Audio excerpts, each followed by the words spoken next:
the shattered alliance in the vast expanse of the Orion Arm. Where stars burned like embers in a dying fire, the Galactic Concord had once stood as a beacon of unity. A coalition of over 200 species, bound by treaties forged in the aftermath of ancient cataclysms. It promised peace through mutual defense and shared prosperity. But promises, like nebulae, could dissipate under the pressure of stellar winds. The Vorath Empire changed everything. The Vorath were not born of the stars, but seemed to emerge from the void itself shadowy.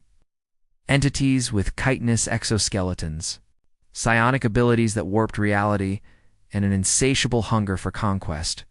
Their fleets were biomechanical horrors, ships grown from organic matter fused with dark energy crystals, capable of regenerating mid-battle and unleashing psychic storms that drove enemy crews mad.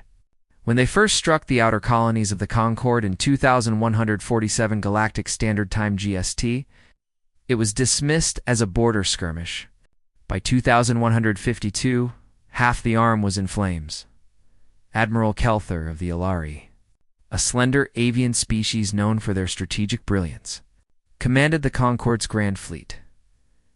From the Bridge of the Luminary, a colossal sphere of iridescent alloy that housed 1,000,000 souls, he watched the holoscreens flicker with reports of defeat after defeat. The Vorath didn't fight wars, they consumed them. Their Dreadnoughts, massive, tentacled behemoths, latched onto enemy vessels, injecting corrosive enzymes that dissolved hulls and crews alike. "We must hold the line at Zeta Eridani," Kelthar chirped, his feathers ruffling in agitation. His aides, a mix of reptilian saurids, gelatinous quarrons, and crystalline vexery, nodded solemnly. Zeta Eridani was a choke point, a binary star system riddled with asteroid fields that could funnel the enemy into kill zones. The Concord poured everything into it: fusion torpedoes, plasma lances, even experimental wormhole generators to flank the invaders. The battle lasted 17 cycles. At first, hope flickered. Concord ships danced through the debris, their shields flaring against Vorath barrages. Sordid boarding parties, clad in armored scales, teleported aboard enemy vessels, slashing through organic corridors with vibroblades. Quarren engineers adapted on the fly, reshaping holes into reflective barriers that bounced back psychic waves. But the Vorath adapted faster. Their scions pierced minds, turning allies against each other. Ships exploded from within as crews succumbed to hallucinations of devouring shadows. Kelthar's voice cracked over the comms as the luminary shuddered. "All vessels fall back to secondary positions." But there were no secondary positions. The Vorath swarm engulfed the fleet, their dreadnoughts coiling like serpents around the luminary. In his final moments, Kelthar broadcast a galaxy-wide plea. "The war is lost. Seek alliances beyond our stars." The humans. Perhaps they static swallowed his words. Zeta Eridani fell, and with it, the heart of the Concord. Worlds burned. The Ilari homeworld, Ethiera, was glassed from orbit, its floating cities crashing into poisoned seas. Saurid clans were hunted to extinction in their jungle fortresses. Quarrons dissolved in acidic rains engineered by Vorath bioweapons. The vexery shattered like glass under sonic assaults. Survivors fled to the fringes, whispering of the end times. The Vorath proclaimed victory, their empress a colossal entity, spanning light years, through psychic links declaring the Orion Arm theirs. But in the shadows of forgotten relays, Kelthar's message echoed. The humans. Perhaps humanity had been isolationist for centuries. Emerging from their soul system in the late 21st century Earth time, they encountered the Concord with cautious optimism. But old wounds from their own wars, nuclear scars on Terra, colony revolts on Mars made them wary. They traded technology sparingly. Fusion drives, AI algorithms, and something called quantum entanglement comes. In return, they received star maps and cultural exchanges. But when the Vorath War began, humans declined to join. "We're not ready," their ambassadors said. "Our fleets are for defense only," Concord scoffed. Humans were primitives, bipedal mammals with fragile bodies, relying on mechanical ships rather than elegant biofusions or crystal matrices. Their dreadnoughts were myths, tall tales from their fiction. Yet, as the war turned dire, desperation grew. Emissaries were sent to Sol, pleading for aid. The responses were polite but firm. Neutrality. By 2155 GST, the Concord was a ghost. Refugee fleets huddled in nebulae, scavenging for scraps. Lyra Voss, a human expatriate who'd lived among the Ilari, intercepted Kelther's message on a smuggler's frequency. She was no soldier, just a linguist from Luna Base, with a knack for alien dialects. But she knew her people. "They'll come," she whispered to her ragtag crew aboard the Wanderer, a patched-up freighter. "When the void knocks, humans build walls, and then they punch through them." The Vorath, sensing no further resistance, turned their gaze inward, consolidating power. They didn't notice the faint signals from Sol, encrypted bursts, shipyards awakening, forges igniting. The war was lost, or so it seemed. The awakening giants sinned the Sol system. Humanity had not been idle. While the galaxy burned, Earth and its colonies thrived in seclusion. The United Terran Federation UTF had evolved from fractured nations into a singular force. Bound by the lessons of history, no more world wars. Instead, they channeled aggression into exploration and innovation. But beneath the veneer of peace lay the Arsenal world's vast orbital forges around Jupiter. Saturn's rings mined for volatiles. Pluto's ice turned to fuel. Admiral Elena Reyes commanded the UTF Navy from the Aegis Station, a fortress orbiting Earth. She was a veteran of the Belt Wars, where asteroid miners rebelled against corporate overlords. Her face, scarred from a plasma burn, reflected in the holotank as she reviewed the Concord's pleas. "They think we're weak," she muttered to her XO, Commander Jamal Khan. "Let them." The truth was, humanity had been preparing. Since first contact, UTF scientists reverse-engineered alien tech, blending it with human ingenuity. Their ships weren't grown or crystallized. They were forged from adamantium alloys, powered by antimatter cores that could outrun light and hyperspace jumps. But the crown jewels were the Dreadnoughts-class Omega vessels, each a kilometer-long behemoth of destruction.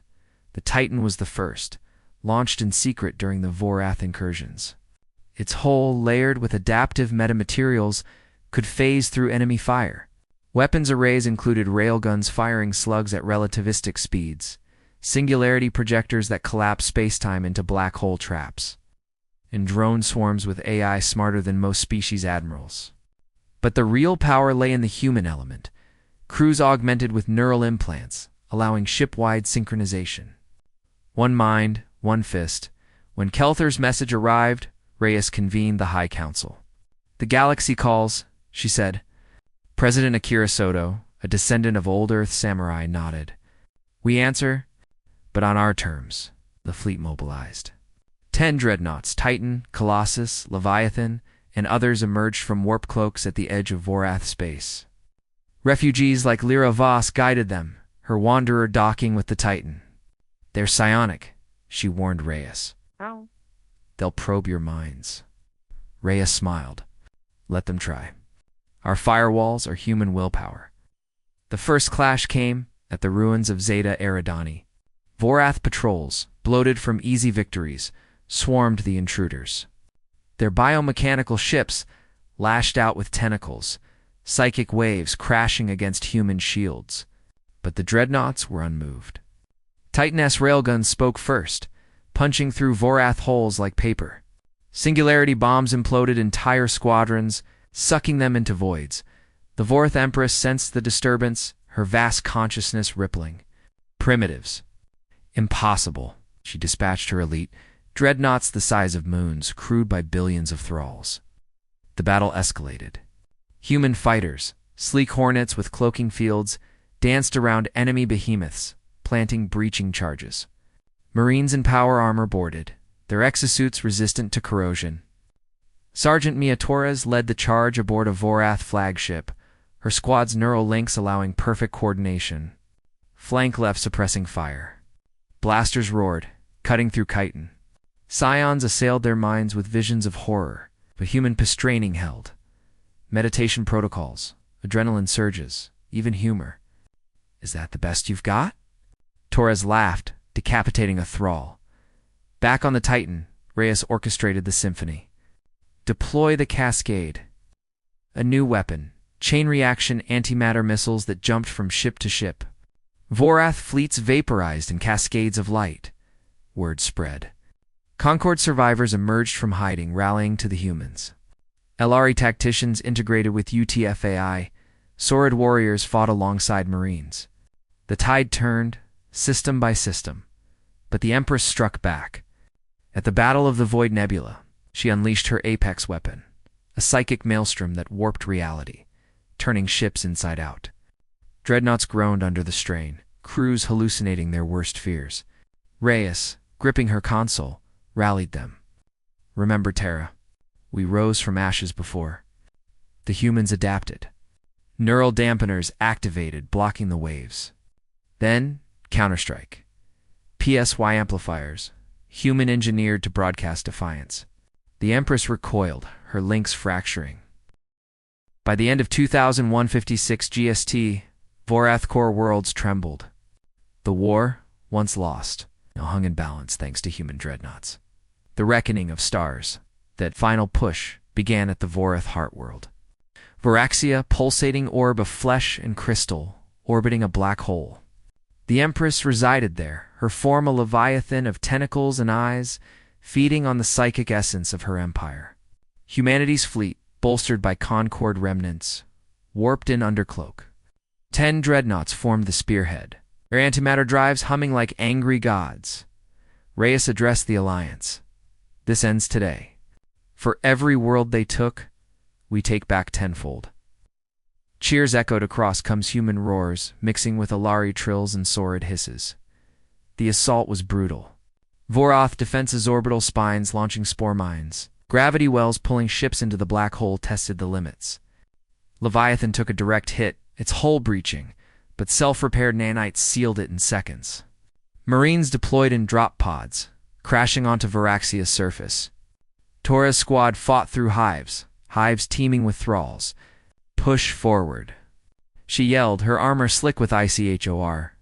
Deep in the core, the Empress awaited. Her psionic scream shattered minds, but humans pressed on, their implants filtering the noise. Reyes led the elite team, descending via gravlifts. She's weakening, Lyra Voss translated from intercepted signals. The confrontation was apocalyptic. The Empress lashed out, tentacles crushing mechs, minds probing for weakness. But humans fought dirty. EMP bursts disrupted her links. Virus payloads corrupted her bionet. Reyes, face-to-face with the monstrosity, fired a singularity round into her core. For the Concord. For humanity, as the Empress imploded, her death wail echoing across the galaxy. Vorath forces leaderless, fragmented. Surrenders followed, thralls awakening from centuries of control. In the aftermath, the Galactic Concord reformed, with humanity at its helm. Dreadnoughts became guardians, not conquerors. Reyes, promoted to Grand Admiral, reflected, "We didn't win because we're stronger. We won because we endure." The stars, once dimmed by war, shone brighter. Humanity, the latecomers, had saved them all.